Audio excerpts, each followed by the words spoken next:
दोस्तों, अगर आप मध्य प्रदेश के हैं तो अभी इस चैनल को सब्सक्राइब कीजिए, क्योंकि इस चैनल पर आपको मध्य प्रदेश की ताजा और बड़ी खबरें रोजाना देखने को मिलेगी। ग्वालियर के विकास के लिए 5 साल का रोड मैप तैयार। ग्वालियर के विकास के लिए रोड मैप तैयार कर लिया गया है। इसके लिए राज्य और स्थानीय स्तर के प्रयासों से कुल 5,000 करोड़ रुपए का खर्च किया जाएगा। मुख्यमंत्री शिवराज सिंह निवालियर के विकास का रोड मैप 2021-26 के प्रोजेक्ट का जायजा लिया। मुख्यमंत्री ने कहा कि मैं हर प्रोजेक्ट की समय सीमा की निगरानी करूंगा। ग्वालियर के विकास को लेकर केंद्रीय मंत्री नरेंद्र तोमर और ज्योतिरादित्य सिंधिया ने अफसरों से चर्चा की। राशन दुकान संचालकों की हड़ताल, लाखों लाभार्थी परेशान।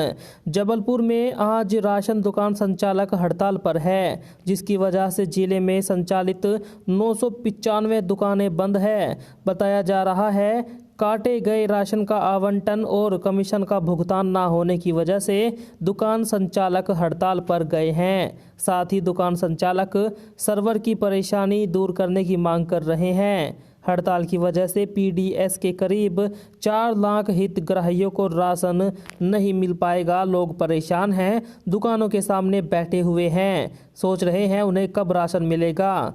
गलती सरकार की है, लेकिन भुगतनी इन गरीबों को पड़ रही है जिनको राशन की ज़रूरत है। प्रधानमंत्री किसान निधि के 33 लाख किसानों को झटका, वापस करने होंगे पैसे। केंद्र सरकार की ओर से एक लाभकारी योजना चलाई जा रही है, पीएम किसान सम्मान निधि योजना। इसके जरिए जरूरतमंद किसानों को 6,000 रुपये सालाना सीधे उनके खातों में भेजे जाते हैं। लेकिन अब इस योजना का लाभ कुछ ऐसे लोग भी उठा रहे हैं जिसे इसकी ज़रूरत नहीं है। करीब 33 लाख ऐसे किसानों के खातों में 2,326 करोड़ रुपया भेजा जा चुका है। जो अयोग्य लोग पीएम किसान का लाभ उठा रहे हैं, उन सारे लोगों को पैसा लौटाना होगा। सरकार ने कह दिया है कि जिन्होंने किसी घोटालेबाजी से या फिर किसी इधर उधर की बात के द्वारा ये पैसा लिया है, हड़पा है सरकार से, उन्हें पैसा वापस करना होगा। रबी फसलों के रजिस्ट्रेशन में किसानों को आ रही दिक्कत, प्रशासन ने दी राहत। मध्य प्रदेश में रबी फसल के न्यूनतम समर्थन मूल्य पर खरीदी के लिए तैयारियां पूरी कर ली गई। इसके लिए किसानों को 20 फरवरी तक रजिस्ट्रेशन कराना अनिवार्य हो गया है। रजिस्ट्रेशन के समय जिन किसानों के खसरा में आधार नंबर दर्ज नहीं है, उन्हें परेशानी आ रही है। हालांकि प्रमुख सचिव फैज़ अहमद किदवई ने कहा कि सभी किसानों का रजिस्ट्रेशन होगा और इसका बिक्री पर कोई प्रभाव नहीं पड़ेगा। शिवराज सिंह चौहान बोले, खरीदी केंद्र की संख्या नहीं घटाई जाएगी, अमानक उर्वरक बेचने पर खैर नहीं। मध्य प्रदेश में रबी फसल की खरीदी को लेकर तैयारियां जोर शोर से चल रही है। खरीदी को लेकर मुख्यमंत्री कार्यालय की ओर से ट्वीट किया गया है, जिसमें कहा गया है एसएचजी और एफपीओ ने उपार्जन में अच्छा कार्य किया है, जरूरत पड़ने पर इनका सहयोग लिया जाएगा। खरीदी केंद्र की संख्या नहीं घटाई जाएगी, सभी जगह निर्दोष खरीदी की जाएगी। सीएम ने यह भी लिखा कि अमानक उर्वरक बेचने वाले माफिया भी अब बचेंगे नहीं, इनके खिलाफ सख्त कार्रवाई की जाएगी। रेलिंग तोड़कर फ्लाईओवर से नीचे गिरी स्कॉर्पियो कार, 3 लोगों की मौत। जबलपुर के सीहोर थाना क्षेत्र में एक स्कॉर्पियो फ्लाईओवर की रेलिंग तोड़कर नीचे गिर गई। हादसा इतना भीषण था कि वाहन के परखच्चे उड़ गए और 3 लोगों की मौके पर ही मौत हो गई। तीनों मृतक युवकों के सिर के हिस्से सड़क पर जा गिरे।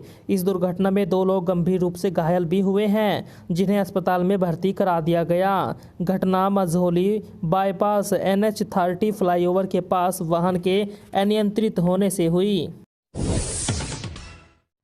शिवराज सिंह चौहान बोले, जो अच्छा काम नहीं करेगा उसे परिणाम भुगतने होंगे।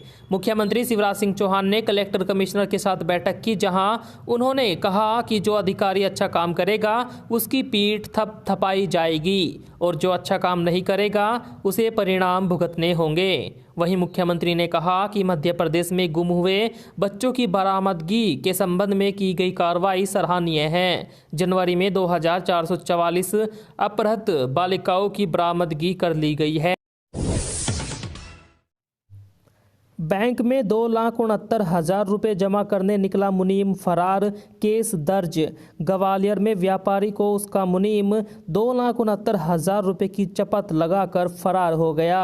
घटना शनिवार की है और तभी से उसका फ़ोन भी बंद आ रहा है। सारी उम्मीदें खत्म होने के बाद व्यापारी ने पुलिस में केस दर्ज कराया। जानकारी के मुताबिक शताब्दीपुरम निवासी अरविंद दुबे की सिक्योरिटी डीलरशिप कंपनी है। यह सीसीटीवी कैमरों की डीलिंग करते हैं। उन्होंने अपने मुनीम को बैंक में कैश जमा करने के लिए दिया था, लेकिन मुनीम बैंक में कैश जमा करने के बजाय लेकर फरार हो गया। फ़ोन भी नहीं उठा रहा। सदन में किसान आंदोलन पर हुई भरपूर चर्चा। प्रधानमंत्री मोदी बोले, एमएसपी है, था और रहेगा। प्रधानमंत्री नरेंद्र मोदी ने राज्यसभा को संबोधित किया। कृषि कानूनों के मसले पर जारी आंदोलन को लेकर प्रधानमंत्री मोदी ने अपने संबोधन में कहा कि एमएसपी था, है और रहेगा भी। ऐसे में किसानों को आंदोलन खत्म करना चाहिए और चर्चा जारी रखनी चाहिए। प्रधानमंत्री मोदी ने कहा, जब लाल बहादुर शास्त्री जी को कृषि सुधारों को करना पड़ा तब भी उन्हें मुश्किलों का सामना करना पड़ा था, लेकिन वो पीछे नहीं हटे। तब लेफ्ट वाले कांग्रेस को अमेरिका का एजेंट बताते थे और आज मुझे ही वो गाली दे रहे हैं। उन्होंने कहा कि कोई भी कानून आया हो, कुछ वक्त के बाद सुधार हो जाता है। तो दोस्तों, मोदी ने एक बार फिर ये कहा है कि कानून में सुधार हो जाएगा। मुख्यमंत्री शिवराज सिंह चौहान ने कर्मचारियों को समय पर वेतन देने के दिए निर्देश। मध्य प्रदेश में 22 मार्च से रबी फसल की खरीदी शुरू होगी। बारिश में फसल खराब न हो, इसके लिए तैयारी के निर्देश दिए गए हैं। मुख्यमंत्री कार्यालय ने कहा कि खराब मौसम के चलते प्रतिवर्ष फसलें खराब होती हैं। हमें इससे निपटने के लिए पहले ही तैयारियां करनी चाहिए। साथ ही प्रत्येक जिले में एक मॉडल गौशाला बनाने की बात शिवराज सिंह चौहान ने कही। यह भी कहा गया कि सभी कर्मचारियों को समय पर वेतन मिले, यह सुनिश्चित हो। किसी भी कर्मचारियों को परेशान न किया जाए, समय पर उसकी तनख्वाह दे देनी होगी।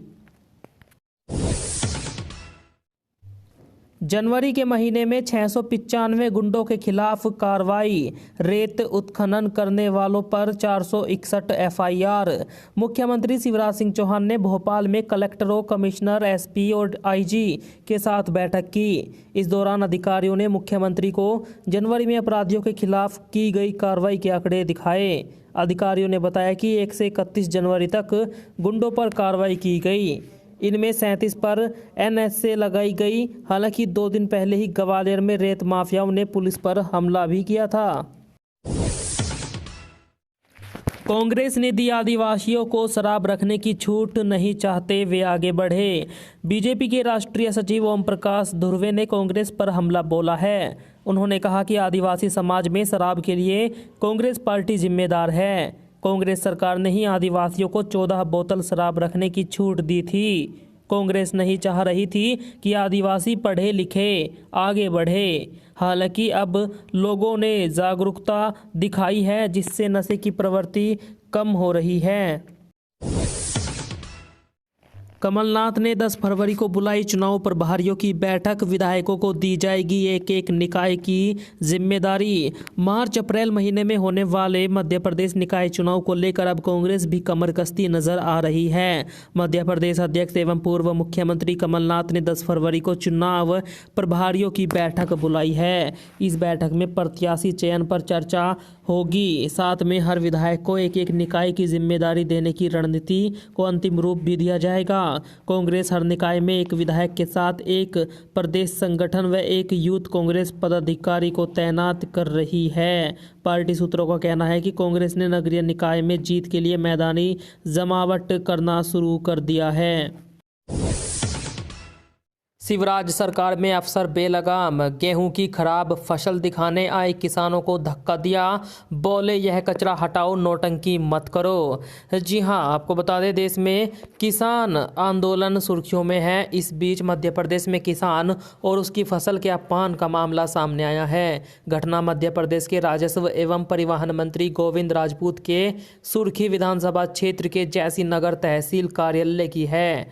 आपको बता दें, पाले से खराब हुई फसलों फसलों के सर्वे की मांग को लेकर कुछ किसान तहसील कार्यालय पहुंचे। किसानों से बात करने आए नायब तहसीलदार LP अहिरवार फर्श पर पड़ी गेहूं की बालियां देखकर भड़क गए। उन्होंने कहा, ये कचरा यहाँ क्यों फैलाया। इस बीच एक किसान ने अफसर के पैर छूकर सर्वे की मांग की तो गुस्साए अधिकारी ने उसे धक्का देकर कहा कि नौटंकी मत करो, क्या है ये, चुपचाप ज्ञापन दो और चले जाओ, यहाँ से निकल जाओ। अधिकारी के इस व्यवहार से किसान पहले तो बहुत आहत हुए। थोड़ी देर बाद सभी ने एकता दिखाते हुए अफसर के खिलाफ आक्रोश दिखाया और नारेबाजी की। दोस्तों, आप ही देखिए अधिकारी किस तरह से किसानों का अपमान कर रहे हैं और अपने आप को पता नहीं क्या समझ रहे हैं।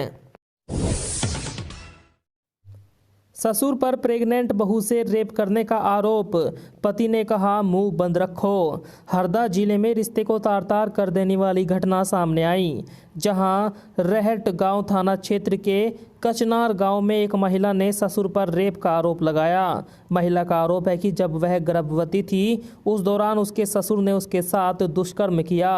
जब उसने अपने पति को यह बात बताई तो उसके पति ने उसे मुंह बंद रखने की सलाह दे दी। करीब 1 महीना बाद पीड़िता ने पुलिस में शिकायत दर्ज कराई है। पुलिस ने 6 लोगों केस दर्ज किया।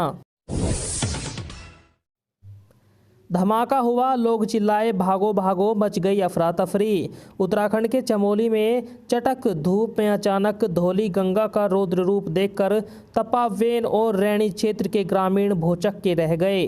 प्रत्यक्षदर्शी बताते हैं, कलकल और शांत स्वभाव में बहने वाली ऋषि गंगा इतनी तबाही मचा देगी किसी ने कभी सोचा नहीं था। नदी के गर्जन को देखकर लोग घरों में छिप गए और भागकर अपने घरों में घुस गए। आपको बता दें, ये बताते हैं कि ऐसी भयंकर जल प्रलय कभी नहीं देखी। पकड़े गए 3 तस्कर, तेंदुए की 2 खाल और 2 हाथी के दांत बरामद। देवास में शिकारियों के हमले में बीट गार्ड की हत्या के बाद अब जबलपुर में वन्य जीवों के शिकार के मामले का खुलासा हुआ। वन्य जीव अपराध नियंत्रण ब्यूरो मध्य क्षेत्र के साथ की ओडिशा की STF टीम ने ओडिशा के क्योंझर में 3 तस्करों को गिरफ्तार किया। इनके पास से तेंदुओं की 2 खाल और हाथी के 2 बड़े दांत बरामद किए गए। शादी से इनकार करने पर लड़की को आग लगा दी, पीड़िता ने उसे भी जकड़ लिया, दोनों की मौत। जी हां, जागेश्वरी ईस्ट इलाके में एक सिरफरे ने शादी से इनकार करने पर लड़की को जिंदा जलाने की कोशिश की। हालांकि उसकी यह हरकत उल्टी पड़ गई। जलती हुई लड़की ने दौड़कर आरोपी लड़के को भी जकड़ लिया, यानी जिसने आग लगाई थी उसको भी जलती हुई लड़की ने जकड़ लिया। इससे वह भी जल गया और उसकी मौके पर ही मौत हो गई। घटना रविवार की है। लड़की का JJ अस्पताल में इलाज चल रहा है। डॉक्टर्स के मुताबिक वह 80% जल गई है और जिंदगी मौत के बीच की जंग लड़ रही है। आग लगाने वाला तो पहले ही मर गया।